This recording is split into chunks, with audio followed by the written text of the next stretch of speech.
You're now listening to Sound Talent Media. Check out more shows at soundtalentmedia.com. When you think about businesses that are selling through the roof, like Aloe or Allbirds, sure, you think about a great product, a cool brand, and great marketing.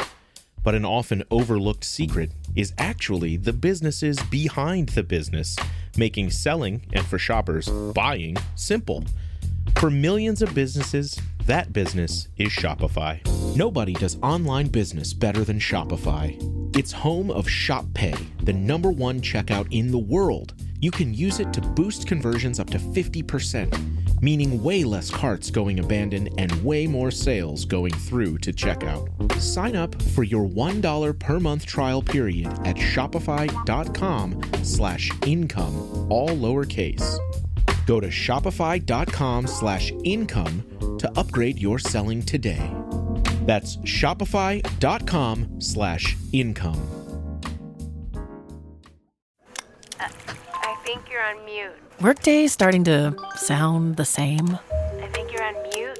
Find something that sounds better for your career on LinkedIn. With LinkedIn Job Collections, you can browse curated collections by relevant industries and benefits, like flex PTO or hybrid workplaces, so you can find the right job for you. Get started at linkedin.com/jobs. Finding where you fit. LinkedIn knows how.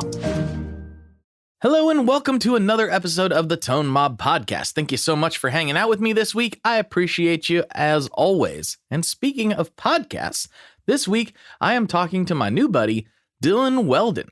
Dillon is maybe not quite the typical guest you would expect on this show. He's not exactly a touring musician or a rock star or a content creator in the vein that you would normally expect to be on this particular podcast. But he is a guitarist, a songwriter, and a content creator. In fact, he is making some of my very favorite content on the internet right now, and that is why I invited him on the show. Dillon is the host of the Drifting Cowboy podcast, one that I stumbled upon while doing research for Tape Spaghetti, the new show that Scott and I do, which you can find on all platforms, and I'm sure you're tired of me talking about by now. But Dillon is an awesome podcast host. If you've listened to this podcast for any length of time at all, I'm sure you've figured out that I'm quite the enthusiast of metal, hardcore, punk, that kind of thing. But also, I have a deep love of country music. It's what I grew up on. I still love it to this very day. I'm a huge fan of country music. And Dillon is an even bigger fan of country music. And through producing short-form content for TikTok and Instagram and all that good stuff, he started making a podcast called the Drifting Cowboy Podcast, and it is so good. Now, I listen to a lot of podcasts, but I have to admit, I don't listen to as many music-based podcasts anymore because I do so many music-based podcasts, and when I am doing not work stuff, I tend to explore my other areas of interest as I get a rather satisfying dosage of the musical world in my day-to-day, which I very much am happy about. But Drifting Cowboy is special. Dillon always seems to know the right questions to ask when he's sitting down with these absolute country music legends. It's very free-flowing, kind of the way this show is. But man, the guests he has on are just absolutely mind-blowing, and the stories are fantastic. You know what? This has been a really long intro. Let's get into this episode with Dillon Weldon from the Drifting Cowboy Podcast. Let's go.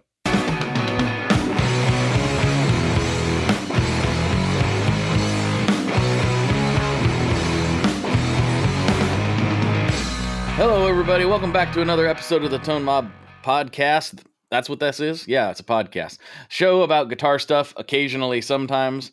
With me today, I have Dillon Weldon, the host of one of my favorite podcasts that I discovered recently, the Drifting Cowboy Podcast.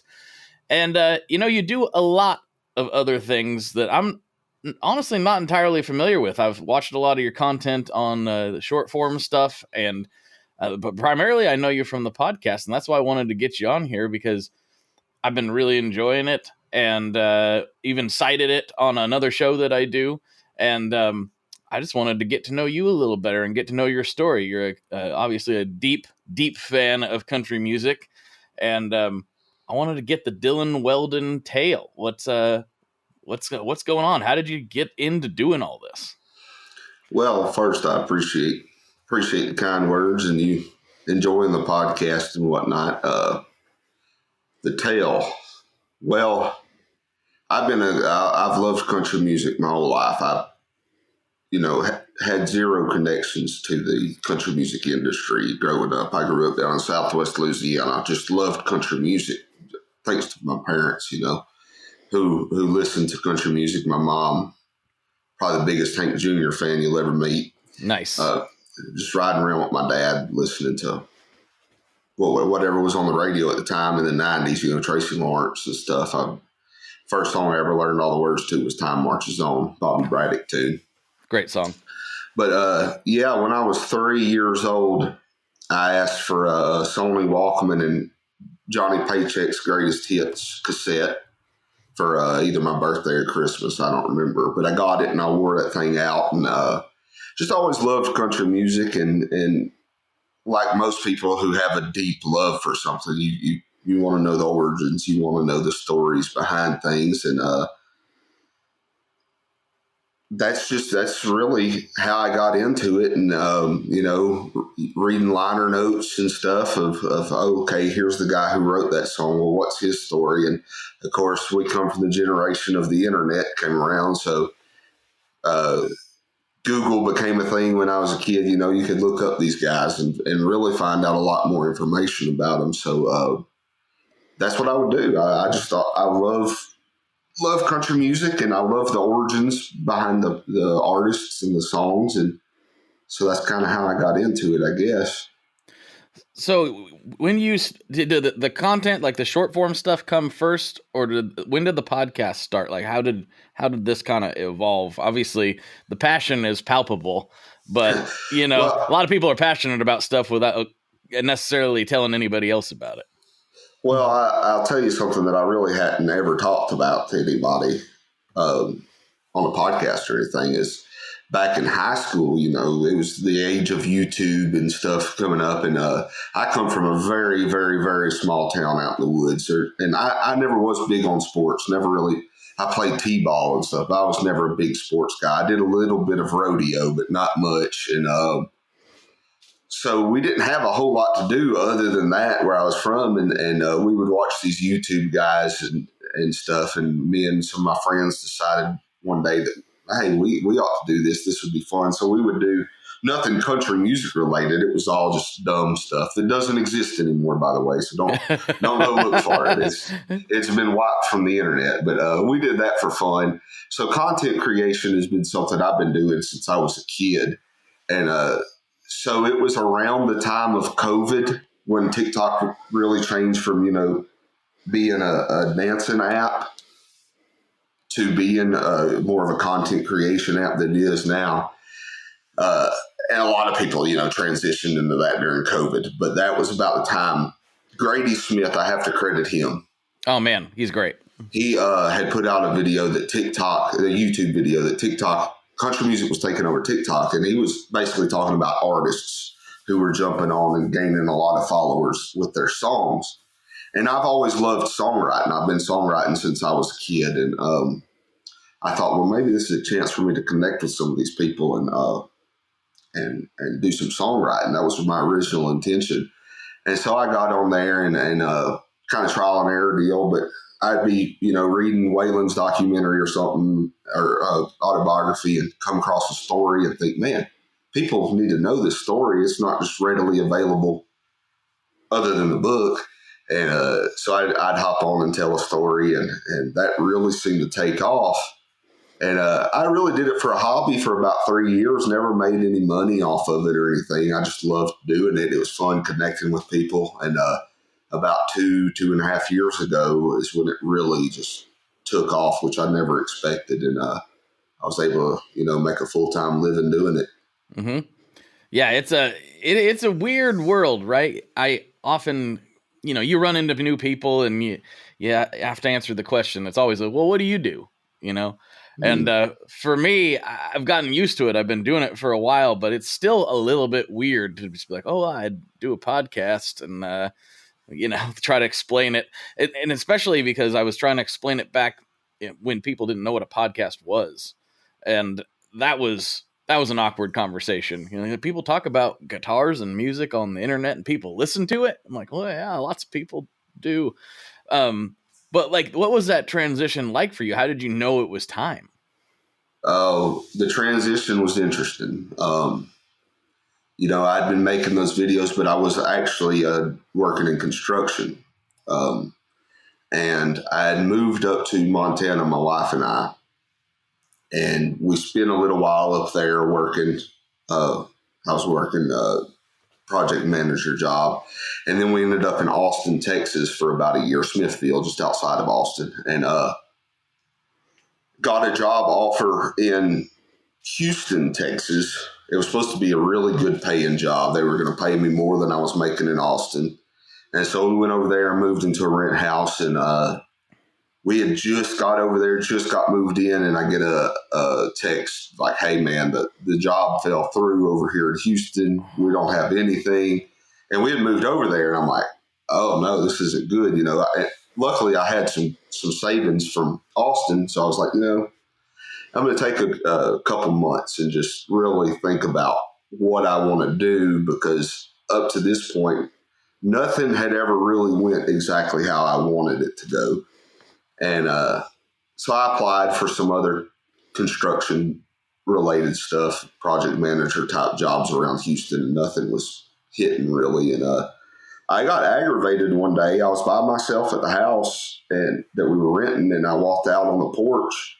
And I'm a pretty spiritual person. I said, God, it says in your book, the birds ain't going to worry about what they're eating, and the flowers ain't going to worry about what they're wearing. So I've been trying it my way for about 10 years now, and I'm not where I want to be. So I'm handing it over to you. Show me what you got. And it wasn't 4 days later that I had my first video hit 1 million views on TikTok. Wow. And about 2 days before that, TikTok released the Creator Rewards program where you could actually get paid. They had the Creator Fund before that, but you would make, nothing. It was, pennies. So they released the Creator Rewards program that week that I said that prayer. And a couple of days after that, I hit 1 million views after joining it. So I get like $700 or $800 off that one video. And I'm like, well, if I can do it once, I can do it again. And sure enough, a couple days later, I hit 1 million views again on another story. And it just rolled from there. And I've never worked a construction job since. That was the point that it really took off for me. And I was like, okay, I'm going to take this serious. This is my opportunity. God put it right here in my lap. I'm going to roll with it. And so I did. And that was 2.5 years ago. That's beautiful. I love that. I mean, it does seem like when you just kind of, I don't know, consistency is kind of everything, right? You keep doing it and you keep doing it and you keep doing it. I don't know a single person in a creative endeavor, and I know there's some exceptions to this, but it's rare. Almost everybody I know that's in any creative endeavor whatsoever, whether they're building guitar pedals, making music, doing YouTube, TikTok, podcasts, whatever, I feel like people don't really hit their stride until nearly a decade sometimes. It's like that's when it really starts. Like what I run into, or the part I look at is best new artist. Every time, like at the AMAs or anything else, there's like best new artist. Almost every time that person's been touring for like 10 years. Yeah, absolutely. It's funny you say that too, because when I had that first video or first couple videos go viral, one of my best friends in the world, Josh Walker, he makes content too, but it's more on the sports. He does like sports stuff. And so we always just about every day talk, and we made a pact with each other, and we're like, let's stay consistent. At least upload 3 or 4 times a week for a year. We're going to make a pact with each other and just see how far we can get in a year. Mm-hmm. And we did that, and I was able to keep full time at it. I made my first couple trips to Nashville in that year.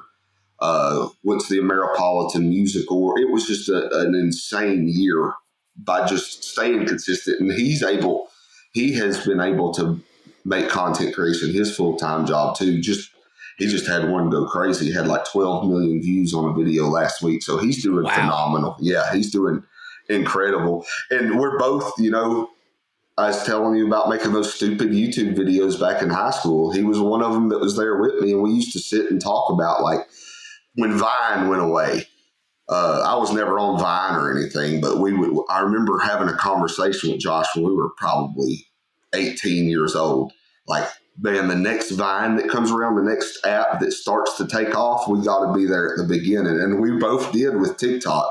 And so it's exactly what you said. It's not something that, like, there are people that have overnight success. I've met them, and they're really, that's luck, Mm-hmm. But a lot of us have been grinding away at it for years and finally found the niche that works for us. Yeah. Yeah. It's a weird thing too, because I just started, now I'm doing, it's weird to even say this, but I'm doing 3 shows a week.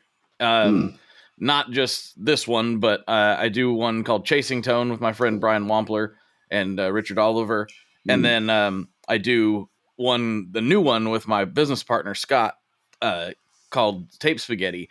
And Tape Spaghetti is the one where I mentioned I cited your show because I don't know why I'm going this way with it. I was going a different way, but now I'm zagging, I guess. But Tape Spaghetti is part of how I found you, because we're doing a lot of heavy research for that show. And I did an episode on Hank Williams.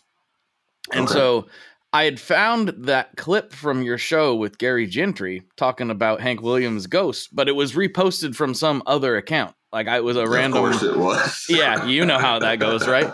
And so when we recorded the episode, I played that clip for Scott, and I said on the episode, I'm like, I'm gonna have to redo this, like I reenact this bit myself, because I don't know where this came from.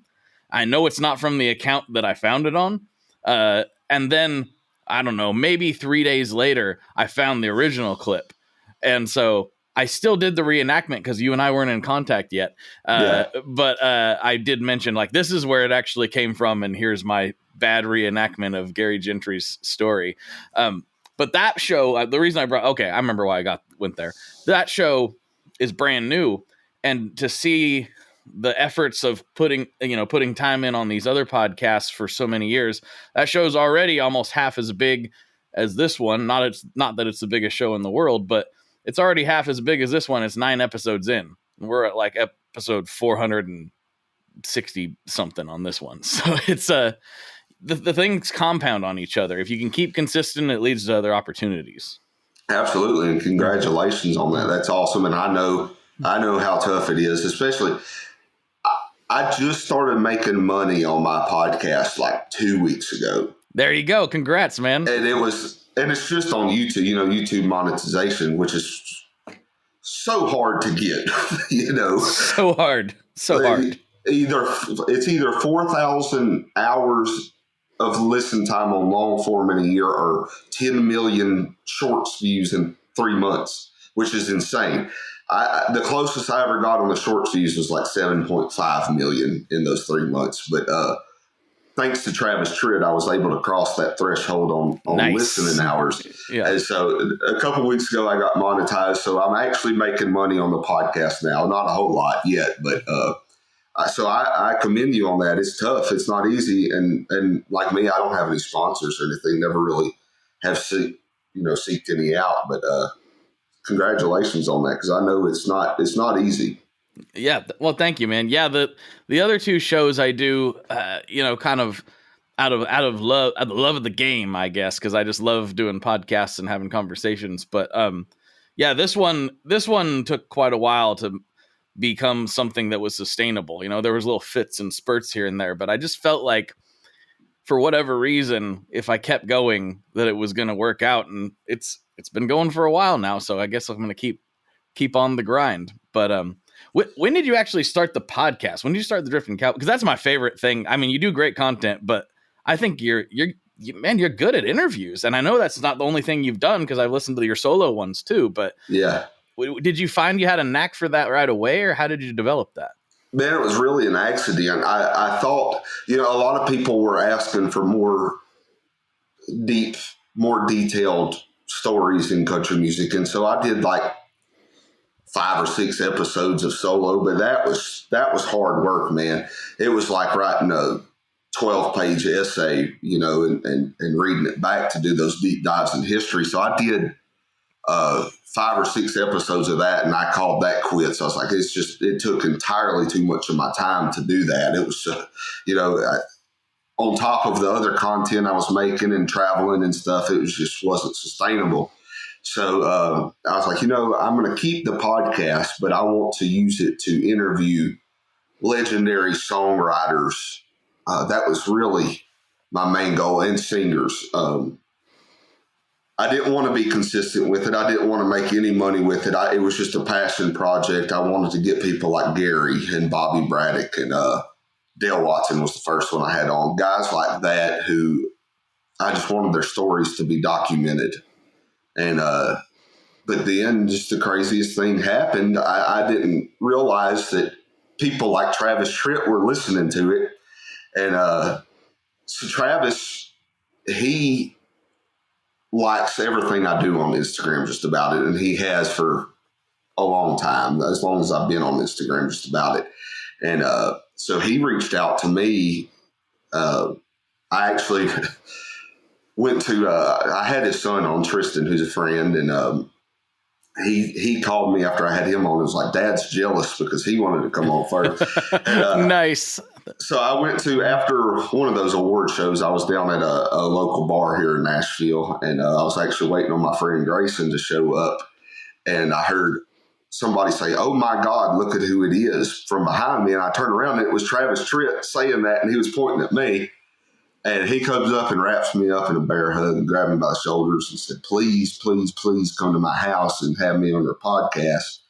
And so we did. Travis, huge country music history guy like me, has huge reverence for it. And then, of course, friends with guys like Mark Wills and T.G. Shepherd and all those guys who love the history and love what I do because they see the importance of keeping that history alive. So naturally they want to come on the show. So then it started becoming a consistent thing of getting these bigger guys on, and Clay Walker episodes comes out tomorrow. And then we're going to have Lucas Nelson coming on. And Jamie Johnson and some other guys. So it's really exciting, man. I'm really a little bit jealous. I'm not going to lie. It's cool, man. I've felt really welcomed by Nashville and the country music industry, at least the people who I care about being welcomed by, the people who have that reverence for the history and the real country music. So it's been an incredible journey. And now that I'm up here in Nashville, it's really cool because I get to go hang out with these guys and become buddies with them. And these are people who I considered heroes, Bobby Braddock. I mean, come on. Yeah, dude, seriously. It's pretty incredible. Yeah. Well, Nashville's my home away from home. I'm out here in Portland, Oregon, but I have a deep connection to Nashville. I go there probably 2 or 3 times a year, typically. We haven't talked about this. The listeners all know this, but I'm a partner in String Joy Guitar Strings. We're manufactured out there off of Elm Hill Pike. And I'm there all the time trying to help out or get in the way. One of the two. I'm not sure which it is, but but Nashville is like, I've been going there since I was a little kid. And I like you, grew up listening to country music. I strayed, more into the metal and hardcore and punk territory of the Warped Tour era, and I still have a lot of love for those genres too and listen to them all consistently. But there's some weird thing that happens with like aging punk rockers and like hardcore kids. They all seem to like dive into country at some point and have some sort of acoustic dark like folk projects that they do at some point or another. And I don't know, lately as I've gotten older, I never really left country music. It's not like I didn't listen to it. I mean, Waylon Jennings is, the biggest hero in my household. But there's something about it that I just, as I get older, I'm more and more fascinated with it. As a kid, I wanted to know all about the Clash. and I wanted to know all about the Ramones and the Stooges and that history, because it was so different than anything I'd been exposed to before. Right.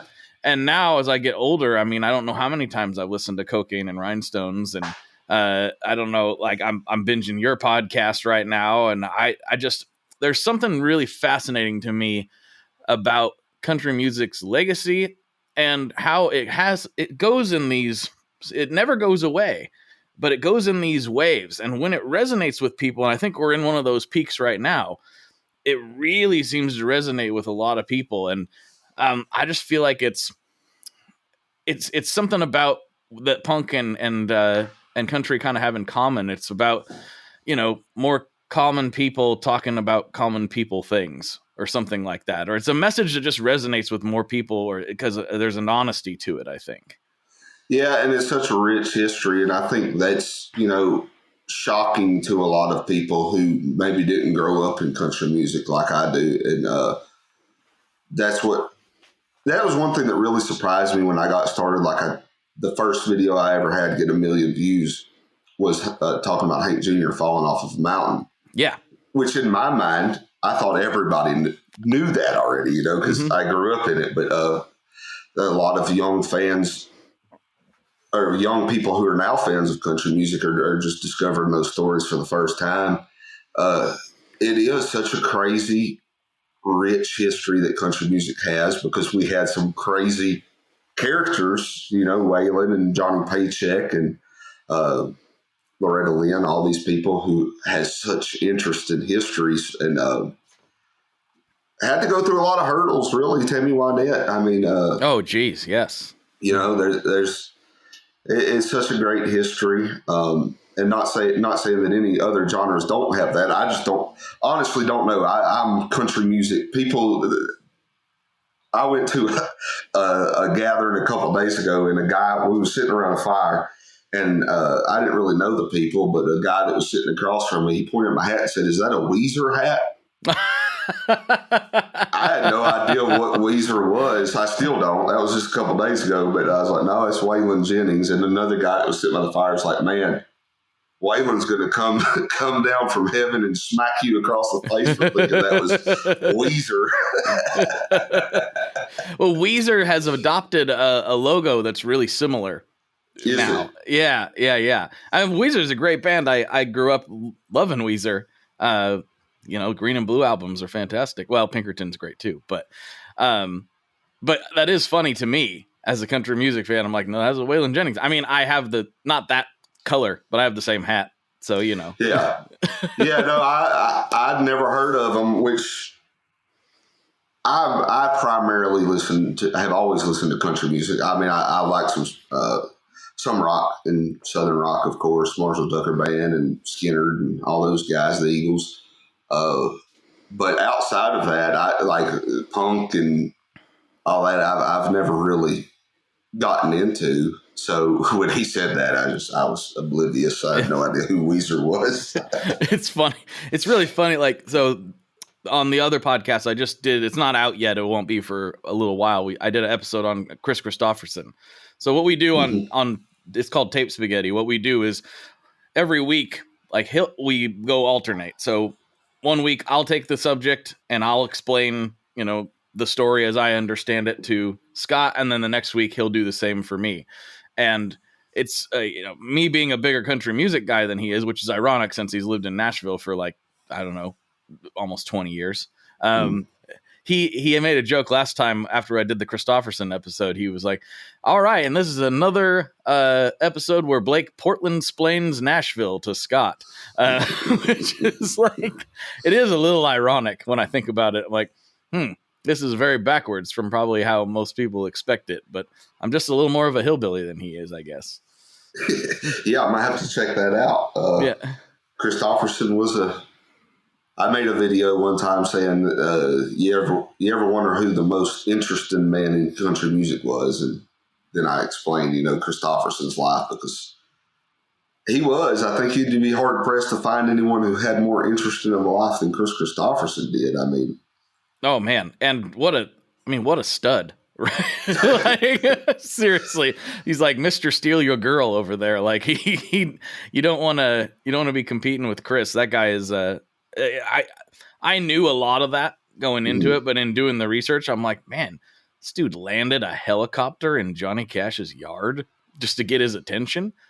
Wild. Yeah, he was, he was actually going back and forth from Nashville to Louisiana, flying helicopters for offshore rigs, and then he'd come back to Nashville and do janitor work before he, but it was actually out there on the motor, flying down to the motor rigs. He'd sit on that platform, and that's where he wrote, I believe it was Me and Bobby McGee and For the Good Times, and a handful of those big hits he wrote down there in Louisiana, flying that helicopter back and forth. But what an interesting guy. Yeah, he's fascinating for sure. Hey, Rocky.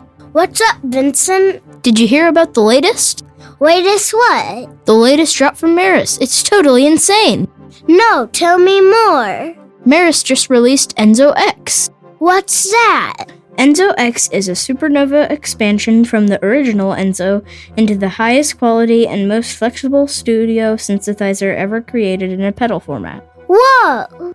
Enzo X combines 5 synth types, 5 drives, 3 reverbs, and 5 modulations. It also includes a full 2.5 second stereo delay, all in one pedal. That sounds hard to use. It's not. The UI is from the same family as the Mercury X and the LVX. It's super easy to dive in and see exactly what you are tweaking in real time. Oh, I see. It's right there on the screen. Yep. Is it just for guitars, though? Nope. You can plug almost anything into the Enzo X, including your MIDI controller. That sounds incredible. Where do I get it? You can pick up Enzo X online at maris.us or at any of their fine retailers across the globe. Did you just say across the globe? They know what I meant. Wait, are we getting paid for this? I'm still waiting on that cash money from last time. He better at least give us pizza for dinner. I'm not giving him his Enzo X back until he does. For more information, make sure you check out maris.us, and apparently I have to go order a pizza.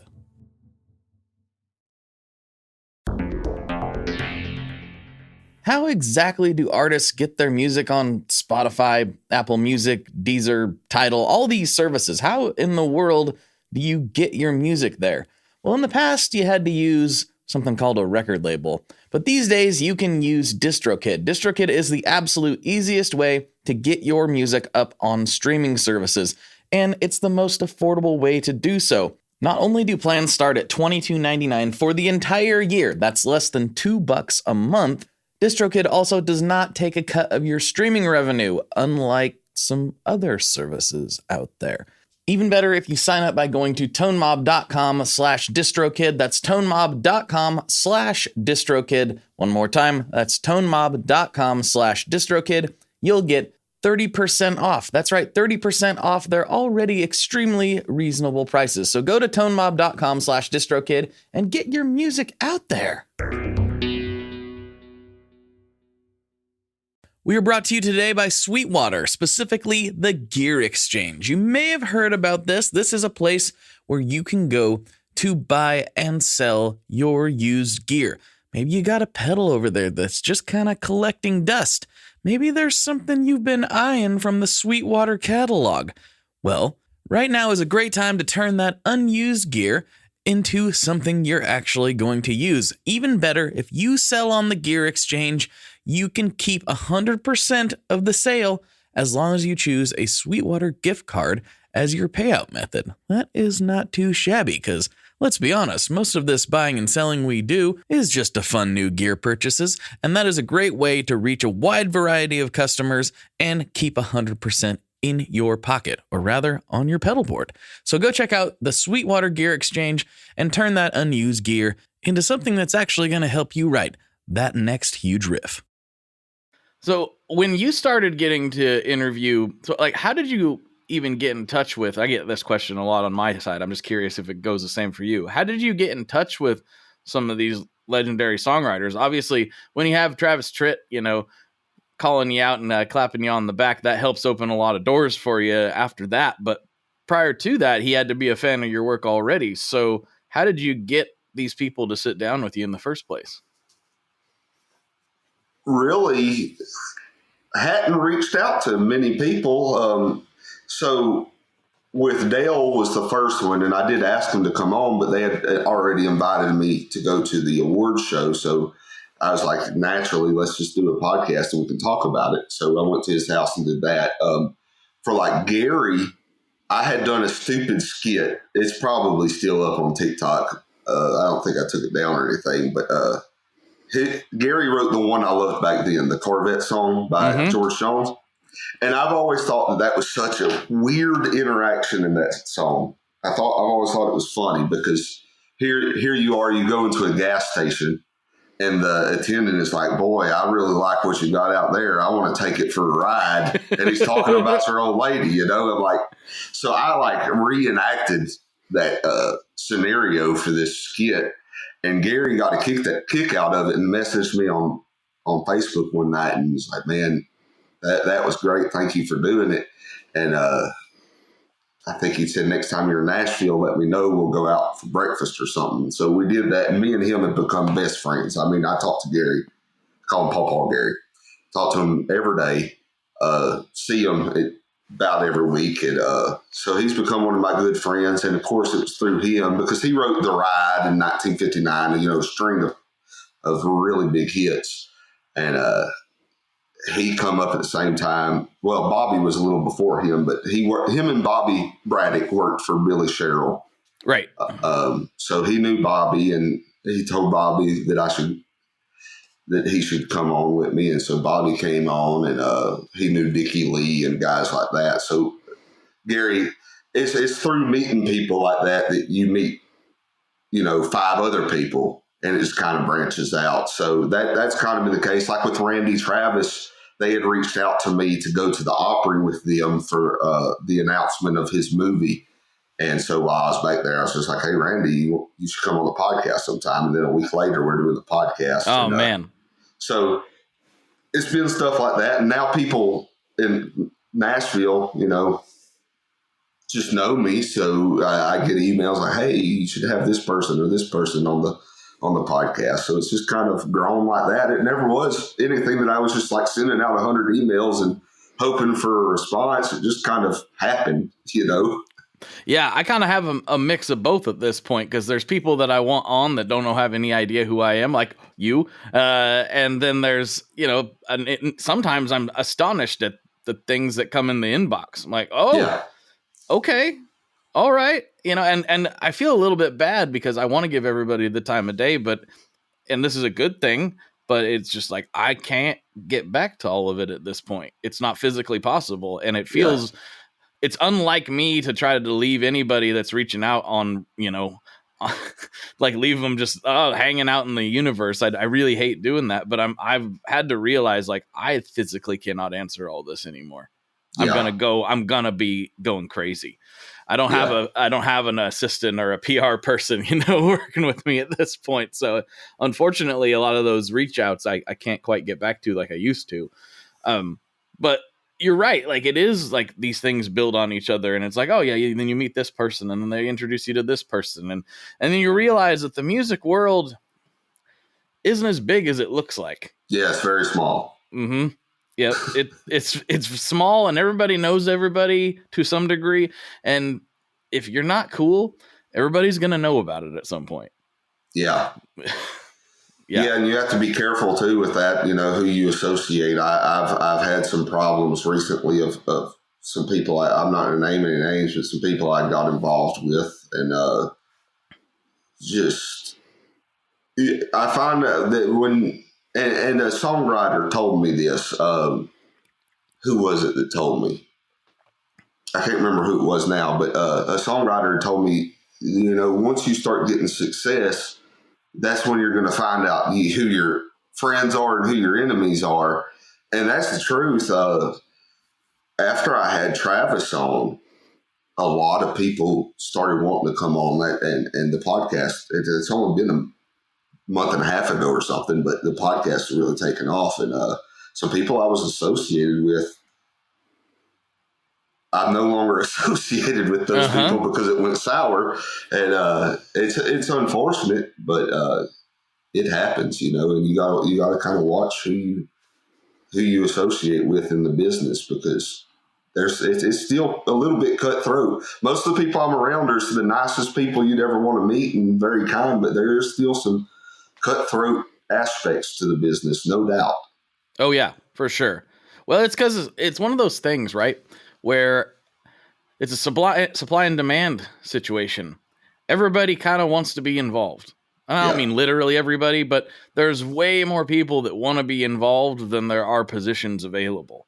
Whether you're talking about a spot on a roster for a record label, whether you're talking about, it's a little different in the content creation space because there's enough attention to go around for the most part.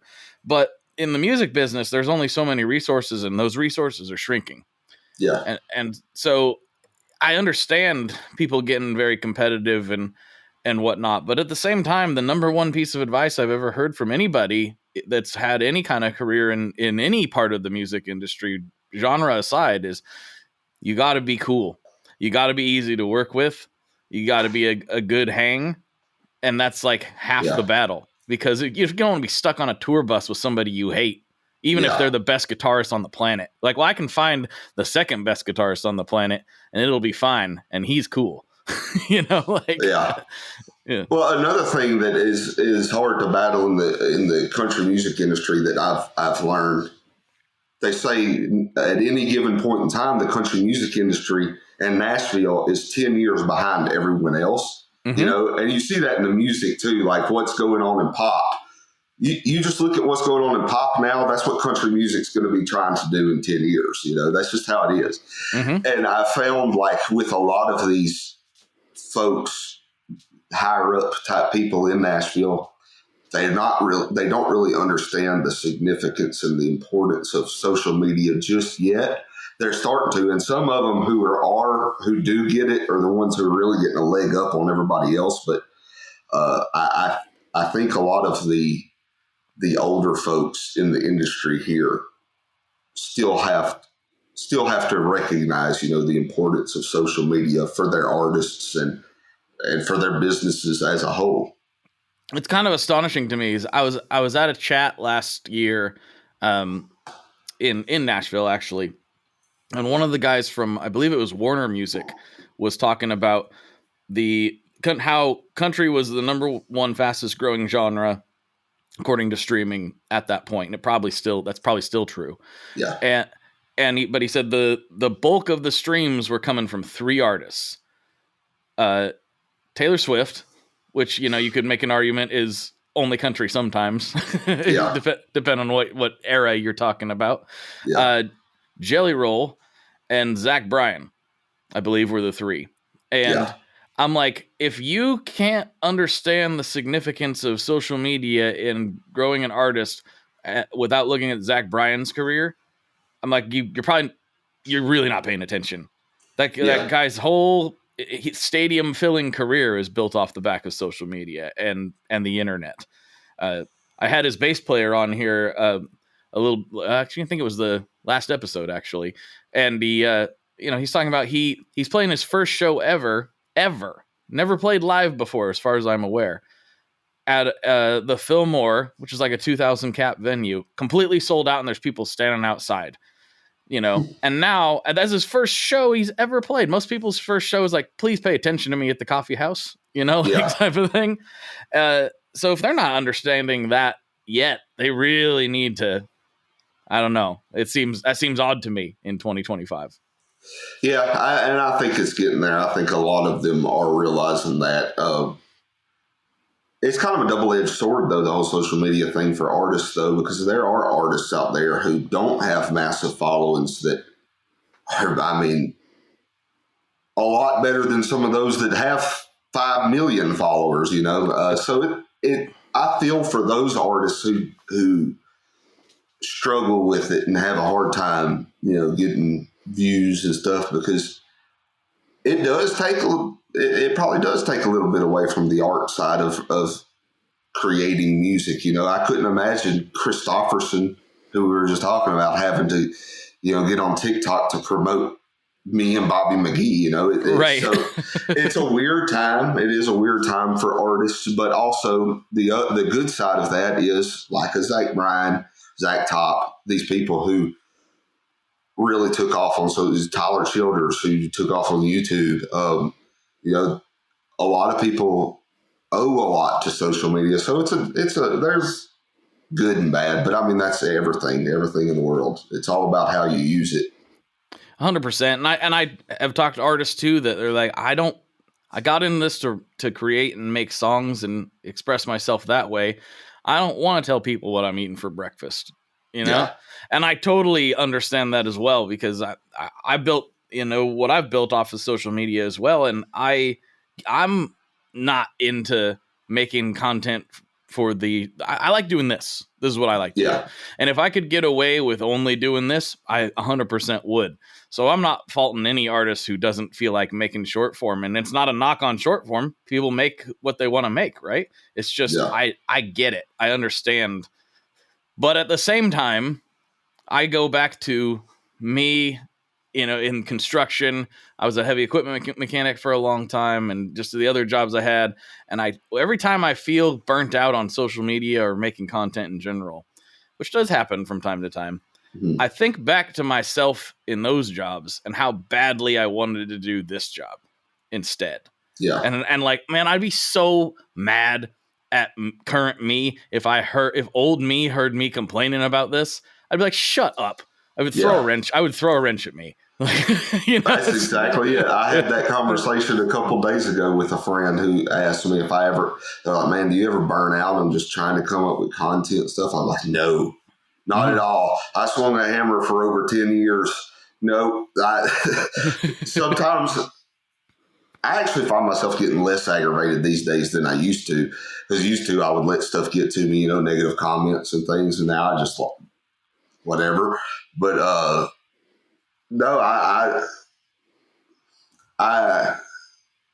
thank God every single day for being able to make a living off content. I can't complain about it one bit.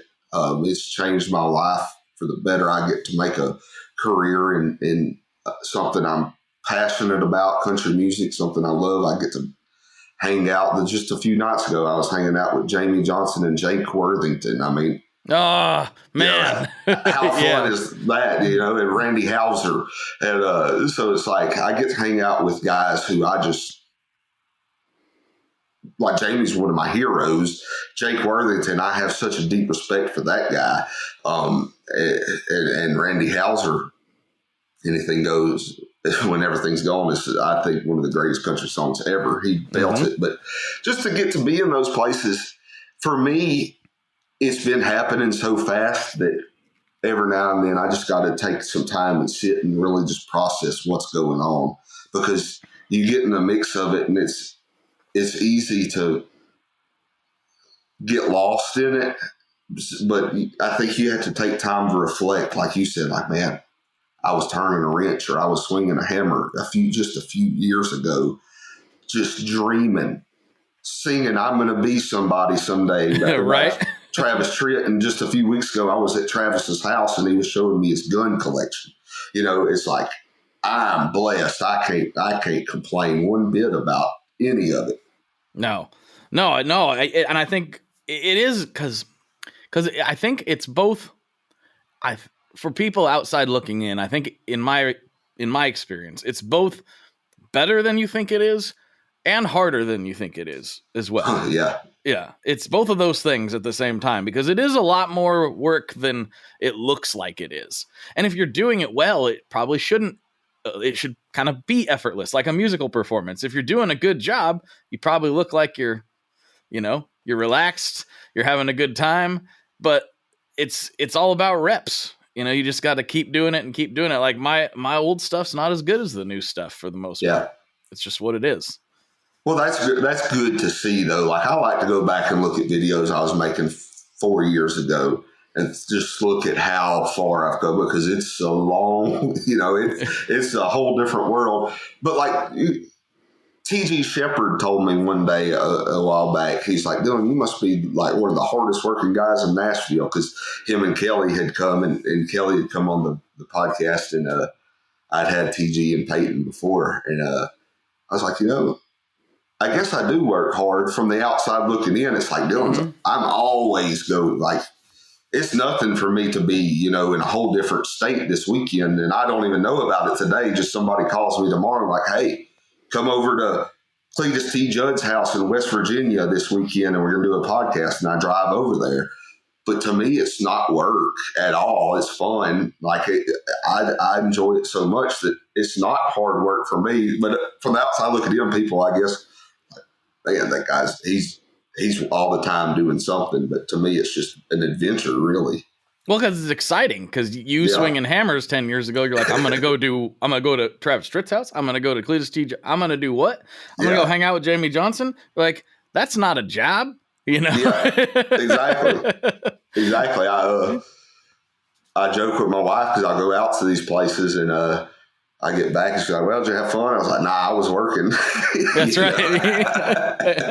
But no, I have a blast with it. But it's crazy. It's borderline unbelievable. Like, sometimes I think, like, when I'm standing there and Jamie Johnson's telling me a story, I'm like, man, when am I going to wake up from this, and be heading back over to put rafters on a house, It's like, it's been a blessing, no doubt.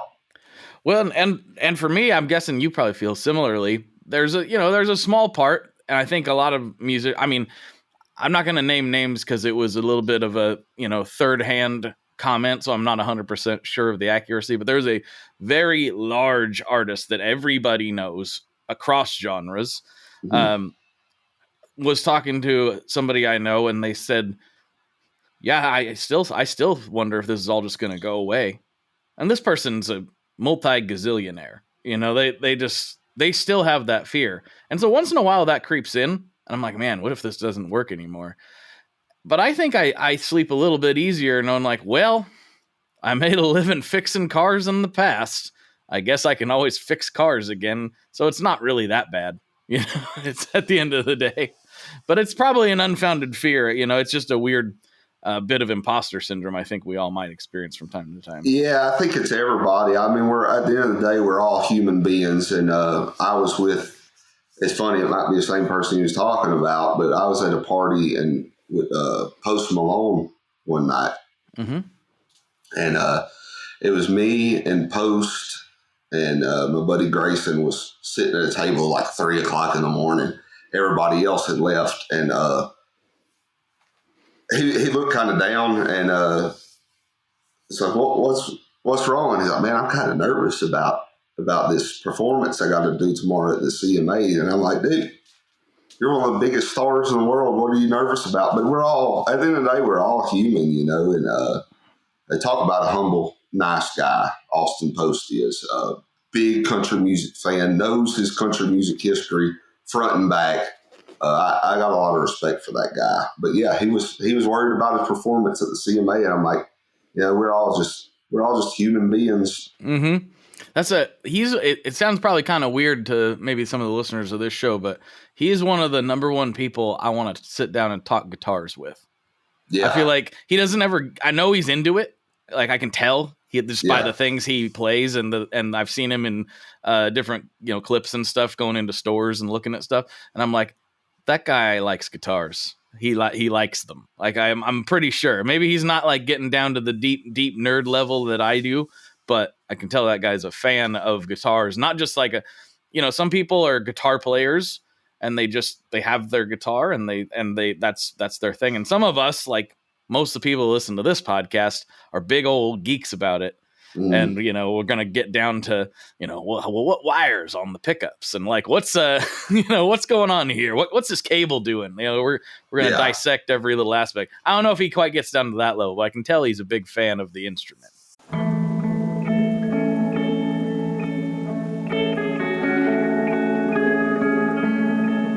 Hello there. I'd like to introduce you to your new best friend, the Chase Bliss Audio Lossy. Lossy is a collaboration between Chase Bliss And good hurts. Well, it's meant to give you some control over those weird digital artifacts that come with very compressed audio. You're hearing it right now. All the changes that are taking place are strictly coming from my playing dynamics.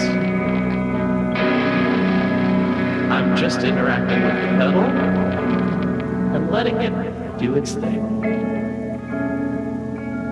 In some true stereo goodness.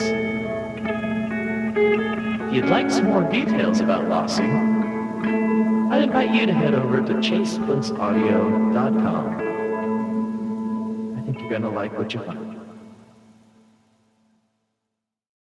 Llegaron los nuevos McCrispy Strips, listos para aventurarse en la mezcla de mayo ketchup, la barbecue que quedó en el fondo de la cajita, Hot Fudge Sundae y en la nueva Creamy Chili McCrispy Strip Dip. Los nuevos McCrispy Strips, ahora en McDonald's. Para pa pa pa. Switch to Verizon Business and get more from your internet without paying more for your internet. Get LTE Business Internet starting at $39 a month when paired with select business mobile plans. That's unlimited data, and with it, unlimited possibilities. Start saving today with Verizon Business, ranked #1 in small business internet customer satisfaction by J.D. Power. Starting price for 25 megabits per second LTE internet plan with smartphone plan savings, plus taxes, fees, and economic adjustment charge. Terms apply. For J.D. Power 2024 award information, visit jdpower.com/awards. Yeah, well, let me ask you, who's your top 3 guests that you would like to have on? Oh, geez. Well, he'd be one. James Hetfield from Metallica. Okay, yeah. Yeah. I've gotten really lucky to have some of my favorite artists on this show, and it's mostly from that like punk and Warped Tour type of scene, for lack of a better term. Yeah. But like ones I haven't, Post Malone, James Hetfield, Jamie Johnson wouldn't suck at all. Jamie's Johnson, a heck of a player. Yeah, he's a beast. Jason Isbell, I'd love to talk to. Zach Top, man, he's got great songs, but people need to pay attention. That guy is a picker. That guy can play. Like, so yeah, there's the list is never ending, man.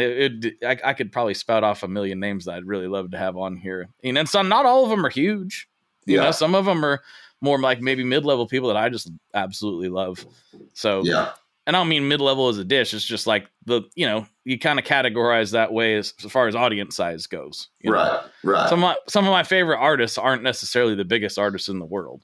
Yeah, absolutely. That's some good ones though. Yeah, Tyler Childers is one of my very favorite people working in music, period, right now. Yeah. Love Tyler Childers. Yeah, Tyler's great. I saw him at Willie's 4th of July picnic a couple of years ago. It was him. It was a stacked lineup. Shane Smith and the Saints, Tyler Childers, Sierra Farrell, Dwight Yoakam, Asleep at the Wheel, and Willie, of course. Wow. Dwight Yoakam, man, what a great guy. Like that guy, I love Dwight Yoakam. Every time, he's one that I kind of forget that I love. And then a song will come on and I'm like, well, I'm listening to the rest of this record for the rest of the day. It's so good. Yeah. What about you? I think for me, mine are based off of age, like people that I want to get, while they're still around. So Willie is obviously at the top of my list. I would love to sit down and have a conversation with him. Talk about another picker, Mm-hmm. Willie's a heck of a guitar player. I'd love to have Willie on. I'd love to have Bobby Bear on, which I'm short of begging. I've tried to get Bobby on. He's kind of at that age he don't want to do anything anymore. But Bobby's, oh man, the things he's done for country music, I would love to have him on. Maybe Bill Anderson, Jeannie Seeley. Just some of the people who have just been in the industry for decades upon decades, just to document their stories would be, they're definitely at the top of my list, just because it's a urgency for me to try to get those kind of people on. Oh yeah. Willie's got to be at the top of everybody's list. I just saw him a couple of years ago when I think he was 92 when I saw him, and I was like blown away. Like, I hope at 92, I'm even a fraction as coherent as he is. Yeah. Seriously. I got to have my buddy Manuel on at some point. Manuel, I don't know if you're familiar with him. He created basically all the rhinestone suits and stuff. I know who you're talking about. Yeah. Yes. So Manuel's a great friend of mine. He's got to have stories for days. Oh man, it's the stories he's told me, because my wife is Hispanic, and so him and his wife Ophelia, like we're all just super close, good friends, and we go over there every Friday night for tequila night. And, man, that sounds great. And I take him to the racetrack sometime, but I need to get him on and get some of those stories down, because Manuel's a character, man. I love Manuel to death. He's something. But I mean, he clothed James Dean, the Three Amigos. He did that. Daisy Dukes, a lot of Hollywood stuff. Marlon Brando, John Wayne, and then coming over to music, Elvis. He put Johnny Cash in black, so it's like he's been there for it all, both Hollywood and Nashville. So I'm going to get him on pretty soon. Yeah, you've got to do that. Absolutely. I can't imagine how many stories. You probably have to have him on more than once, really. That guy's riddled with stories. Oh yeah. He's and still working too. He's 92 years old and still making clothes, man. It's pretty. Sometimes I'll just go in there and watch him work, watching cut patterns or draw, embroideries, and it's cool to get to be around those kind of people, Yeah. Well, segueing slightly, you touched on this very briefly, and it's something I wanted to ask you about. And we're getting close to the end here. You mentioned that you like to do songwriting. Have you thought about getting into that in a more serious way now that you have more people paying attention to you? Already am, kind of. So me and Gary have written some songs together. We actually just last week got out of the studio doing some demos on them, and we're going to try to get some of those songs out to people. I honestly,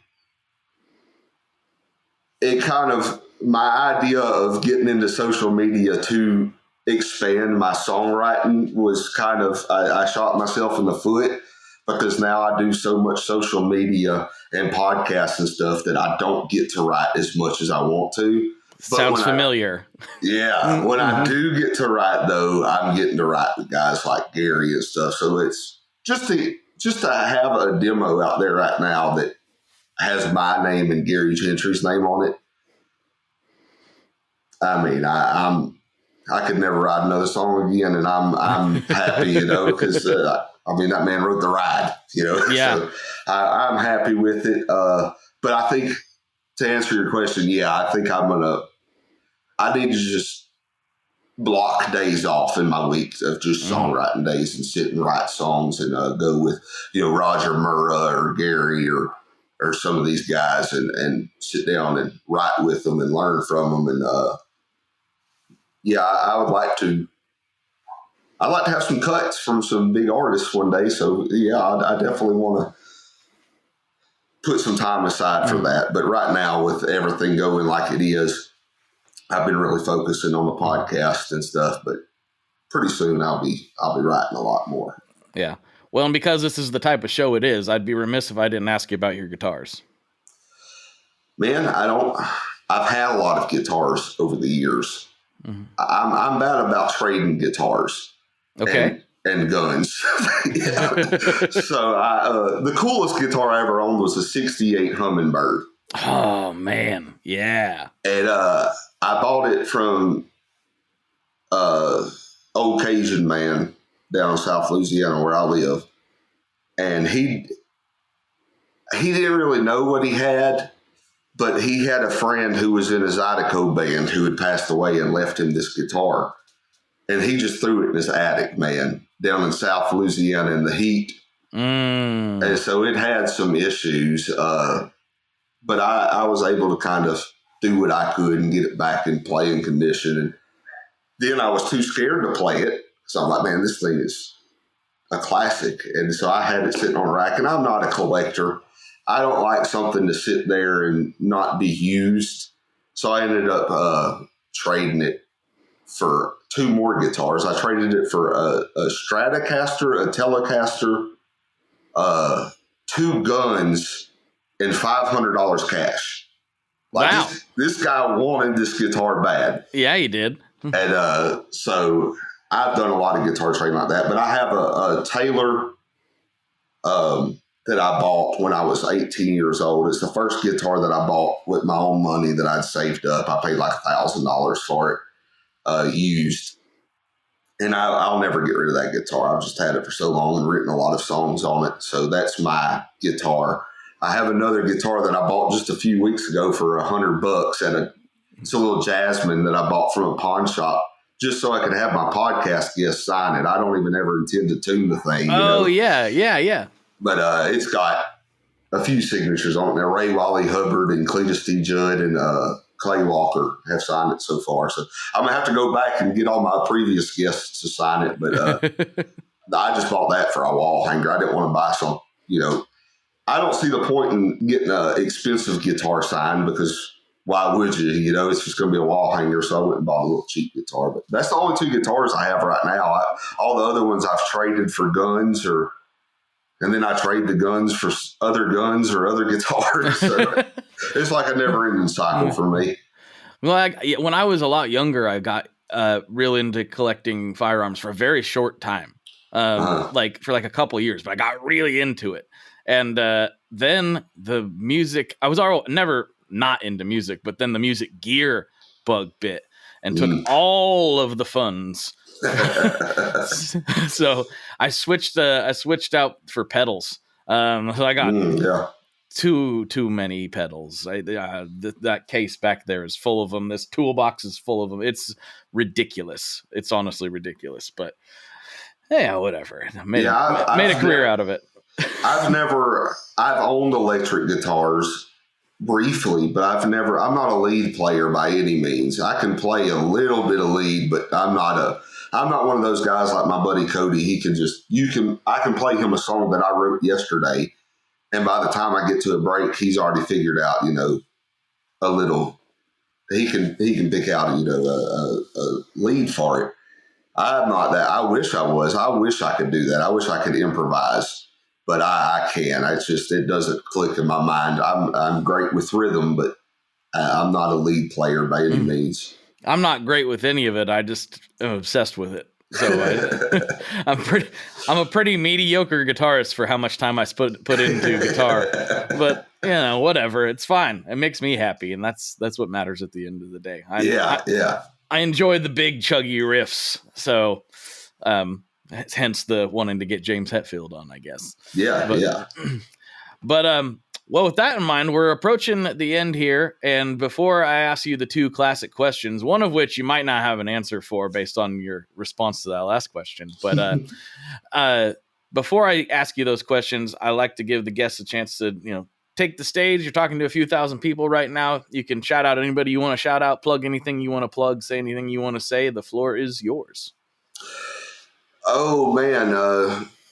Thanks for listening and supporting Blake's podcast, obviously, first and foremost. But you can find my podcast, Drifting Cowboy. We have some incredible guests coming up. We've had some incredible guests in the past. My social media is Dillon Weldon.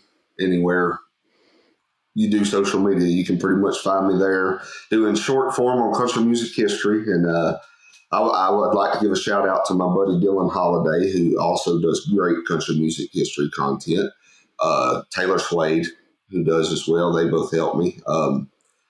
It's just go find me there, and look forward to talking country music with all you folks. Yeah, it's really good stuff, guys. The reason I had him on is because I personally enjoy the content a lot. The podcast is incredible. Seriously, go check it out. Even if maybe you don't think you're into country, I think you should still give it a chance, because the amount of people that I have, and I've got a more of a rock-based audience for the most part, but the amount of people I've gotten to listen to Tyler Childers and Sturgill Simpson over the years, I'm pretty proud of that. So go check out Dylan's content. I'll say if you're a person who's not into country music and you go watch some of my videos, like the story behind Delta Dawn or stories behind any of those songs. It gives you a closer connection to that song and the songwriter and the singer. And like I bring up Delta Dawn specifically because it's just such a crazy story. So I think even if you're not particularly a fan of the genre, I think if you have an appreciation for the history, maybe you will be. And country music's just a great genre, a great songwriting. So look forward to maybe some new fans of country music. Absolutely, 100%. Go check it out, everybody. You can get Drifting Cowboy wherever you're hearing this at. So go for it. All right, final questions. This is the one I'm guessing you may not have an answer to, and that's totally okay. But I ask everybody, so I'm going to ask you. Mm-hmm. Do you have a favorite Boss pedal? Nope. No. Didn't think so. No clue. We're going to put you in the tuner pedal category then. That's everybody's response if they don't have an answer. So we'll go with that. But this one I know you'll have a response to. What is your favorite kind of pizza? Oh, man. A good meat lovers. Yeah. A meat lovers with some either jalapeno peppers or banana peppers on it. That's good. That's a good call. I'm for that. Yeah. All the way. None of that supreme veggie lovers mess. Keep that. The only vegetables I want on my pizza is a pepper. It's a pepper. Or onions? No onions. I don't want none of that. Nope. Okay. All right. Fair enough. Do you have, now, and I asked this as a follow-up question because I know you're in Nashville. Do you have any favorite spots for pizza in Nashville? Man, honestly, I'm not a big pizza eater, but I tell you, this Nashville hot chicken, I can't get enough of it. My wife's like, you really want to go eat Nashville hot chicken again? I'm like, heck yeah. Yeah. That stuff is so good, man. Mm-hmm. But if it's pizza, I'm going to Little Caesars because $5. You can't be. I'm a cheapskate. Hey, that's a good deal. It is a good deal. It's a good deal. But if I find myself down there, I'll take you to some spots. You might turn the corner a little bit on some of this. There's some good Nashville pizza down there. Oh, I can imagine, dude. When you come to Nashville, holler at me for sure. We'll go get pizza one day. We'll go get hot chicken the next. I'm a Prince's man. I like Prince's. That's my spot. I do like Prince's, but there's a place right down the road, 400 Degrees. I've heard of it, but I've never been there. Prince's and Hattie B's and all these places you can order mild, medium, hot, extra hot. I didn't know 400 degrees. They go like 100, 200, 300, 400, 500 degrees. So I went in there and I said, I want medium because I don't like super hot. And the woman kind of looked at me funny. Well, she just put me somewhere between 200 and 300. And when I got that chicken, son, it lit me up. It was hot. Yeah. So I go in there now. I think it's 200, 100, 200. But man, I can't get enough of that stuff. I got to try it. Man, I'm always down for some more hot chicken. Yeah. Alrighty, folks. Please, again, make sure you check out Dillon's podcast. The links for that will be in the description or the show notes or wherever the words are, because podcasts go on all these different platforms. Wherever the words are, wherever you're listening to or watching this, go there, and the link will be there. Thank you for taking the time, man. I appreciate it. Oh, I appreciate you, Blake, for having me on, and I appreciate all of y'all for listening. Yeah. All right, everybody. For Dillon, this is Blake, and as always, folks, good luck and good tones. Alrighty, folks, there you have it. There's another episode in the can. I hope you enjoyed listening as much as I enjoyed recording it. Dillon and I, of course, got into many, many shenanigans over on Patreon, and if you'd like to get access to that, simply go over to patreon.com/tonemob, where for $5 a month, you can hear all the bonus ramblings and get access to the ad-free feed of this very podcast. Make sure you check out Drifting Cowboy. Wherever you're listening to this at, it's there. It's really, really good. I really, really, really like this show, if it's not obvious. I specifically invited him because I was just a fan of the podcast, and I wanted to share it with all of you. All right, folks. I literally need to get to editing an episode of Tape Spaghetti right now. So more podcast life for me. All right, everybody. Talk to you on the internet very soon. Good night. Or good morning. Whatever. Have a good one.